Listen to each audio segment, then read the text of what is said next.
இன்றைக்கி நம்ம என்ன பார்க்க போகிறோம்னா அதே சிவிக்ஸில் ஃபர்ஸ்ட் லெசனில் இருக்கிற அனதர் டீட்டெயில். அந்த டீட்டெயில் என்னென்னா mention the difference between fundamental rights and directive principles of state policy. நம்ம டெக்ஸ்ட் புக்கில் பேஜ் நம்பர் 173ல் அதோட ஆன்சர்ஸ் இருக்குது. தட் இஸ் டிஃப்ரென்ஸ்ன்னு தனித்தனியாகவே கொடுத்துருக்காங்க. Fundamental rights and directive principles of state பாலிசியோட டிஃப்ரென்ஸு.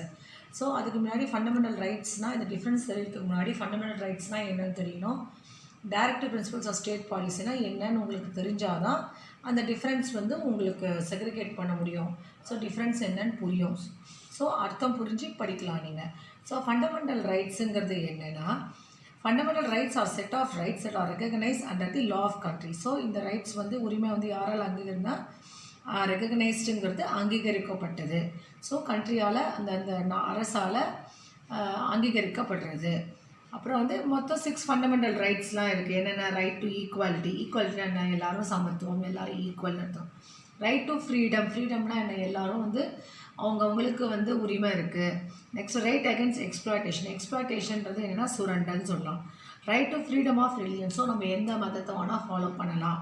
கல்ச்சரல் அண்ட் எஜுகேஷன் ரைட்ஸ்னால் கலாச்சாரம் மற்றும் கல்வி அமைப்பு உரிமைகள். அப்புறம் வந்து ரைட் டு கான்ஸ்டியூஷனல் ரெமெடிஸ்னால் அரசியல் அமைப்பு கூடிய தீர்வுன்னு சொல்லலாம் ரெமெடிஸுங்கிறது. ஸோ இதெல்லாம் ஃபண்டமெண்டல் ரைட்ஸு. ஸோ நெக்ஸ்ட்டு வந்து directive principles of state policy. அப்போ டைரக்டிவ் பிரின்சிபல் ஆஃப் ஸ்டேட் பாலிசினால் என்ன அப்படின்னா, ஸ்டேட் பாலிசிங்கிறது ஒரு மாநில கொள்கை. ஸோ இது வந்து என்ன, எதுக்காக இதை எஸ்டாப்ளிஷ் பண்ணாங்கன்னா, it also aim to establish social and economic democracy through a welfare state. So எஸ்டாப்ளிஷ்ன்றது என்னது? நிறுவனங்கள். அப்புறம் வந்து எக்கனாமிக் டெமோக்ரஸிங்கிறது, டெமோக்ரஸினாலே என்ன அர்த்தம்? ஜனநாயகம். So through a welfare state. So யாருக்காகனா மக்களுக்காக செய்யப்படுறது அப்படின்னு சொல்லலாம். இதோட classifications, directive principles of social பாலிசியோட கிளாசிஃபிகேஷன்னா சோஷலிஸ்ட், காந்தியன் அண்ட் லிபரல் பிரின்சிபல்னு இருக்குது. ஸோ இப்போ நம்ம டேரெக்டாக என்னென்ன டிஃப்ரென்ஸுன்னு போயிடலாம். ஃபஸ்ட்டு பாயிண்ட் வந்து நம்ம டெக்ஸ்ட் புக்கில் என்ன கொடுத்துருக்குன்னா, fundamental right difference. It was drive from the constitution of the USA. So again நான் ரிப்பீட் பண்ணுறேன். ஃபண்டமெண்டல் ரைட்ஸோட ஃபஸ்ட்டு டிஃப்ரென்ஸ்னால் it is drive from the constitution of the USA. So கான்ஸ்டியூஷன்னா என்ன? So, a document containing laws and rules which determine and describe the form of government, the relationship between the citizens and the government is called constitution. So, documentங்கிறது என்னென்னா ஒரு ஆவணம். So ஆவணம் வந்து இருக்கும். அதில் என்னென்னலான்னா மக்கள் பற்றி, கவர்மெண்ட்டு அவங்கள எப்படி. ஸோ டாக்குமெண்ட்டுங்கிறது அந்த ஆவணம். அந்த ஆவணத்தில் என்னென்னா லாஸ், சட்ட திருத்தங்கள் எப்படி இருக்கணும், அந்த கவர்மெண்ட்டுக்கும் மக்கள் சிட்டிசன்ஸ்க்கும் எப்படி இருக்கணுங்கிறது எல்லாமே அந்த கான்ஸ்டியூஷனில் இருக்கும். அதுதான் வந்து கான்ஸ்டியூஷன் நம்ம சொல்கிறோம். So it was drive from the constitution of USA. First அது வந்து first difference of fundamental right. Directive principle வந்து it was drawn on the model of the constitution of Ireland. மாடல்ன்றது தான் இது மூலமாக இது பெறப்பட்டது அப்படிங்கிற சொல்கிறோம் இல்லையா. Model of the constitution of அயர்லாண்ட்லேருந்து பெறப்பட்டது. ஸோ இதான் ஃபஸ்ட்டு பாயிண்ட். செகண்ட் வந்து even the government cannot take away or abridge this rights. அப்படின்னா என்னென்னா, அப்ரிஜிங்கிறது இந்த ரைட்ஸ்லாம் வந்து சுருக்கவே முடியாது. அப்படியே எது இருக்கோ அப்படியே தான் நம்ம இது பண்ணிக்கணுமே, எதுவுமே மாற்ற முடியாது. இங்கே வந்து these are mere instructions to the government. So government எப்படி நடத்தணும் அப்படிங்கிறது நம்மளுக்கு வந்து இன்ஸ்ட்ரக்ஷன் கொடுக்குறதே தவிர இது எல்லாமே நம்ம சேஞ்சஸ் பண்ணிக்கலாம்.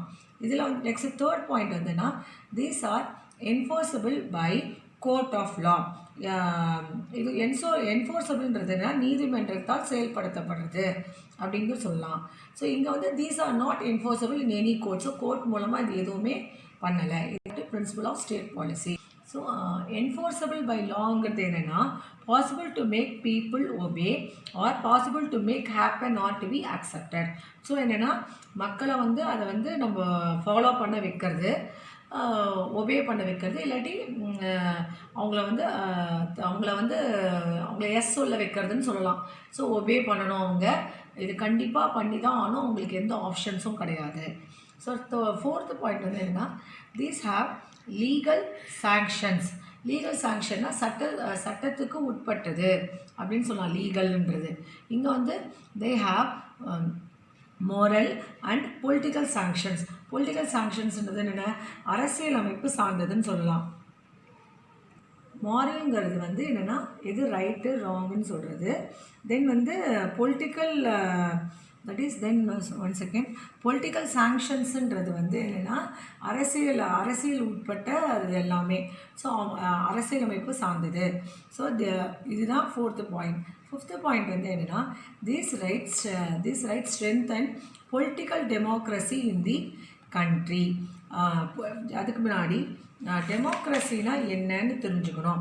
ஸோ டெமோக்ரஸிங்கிறது என்னென்னா டெமோக்ரஸிங்கிற வேர்டே வந்து க்ரீக் வேர்ட்லேருந்து நம்மளுக்கு வந்தது.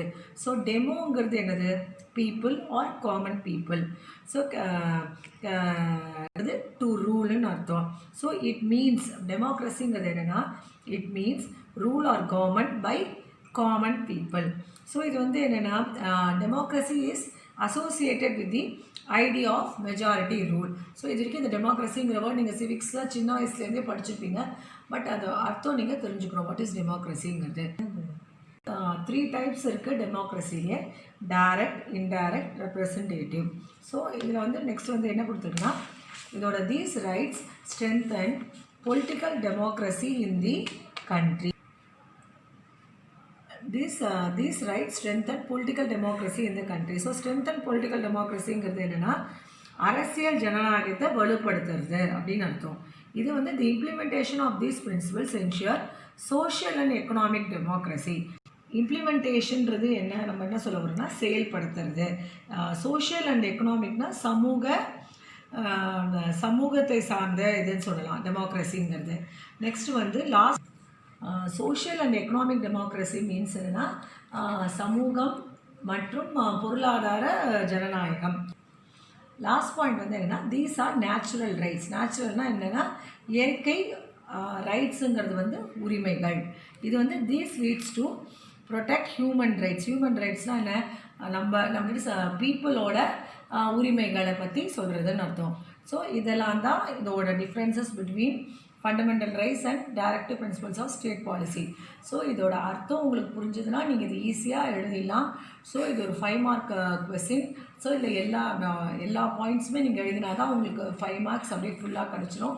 ஸோ நம்ம ஏற்கனவே இந்த வீடியோஸ் பார்த்தவங்க உங்கள் ஃப்ரெண்ட்ஸ்க்கு சொல்லி சப்ஸ்கிரைப் பண்ண சொல்லுங்கள். தென் நான் நெக்ஸ்ட் வீடியோவில் உங்களை மீட் பண்ணுறேன். தேங்க்யூ. மறக்காமல் நம்ம சேனல் சப்ஸ்கிரைப் பண்ணுங்கள். நம்ம சேனல் வந்து குரு யூடியூப் சேனல். தேங்க்யூ.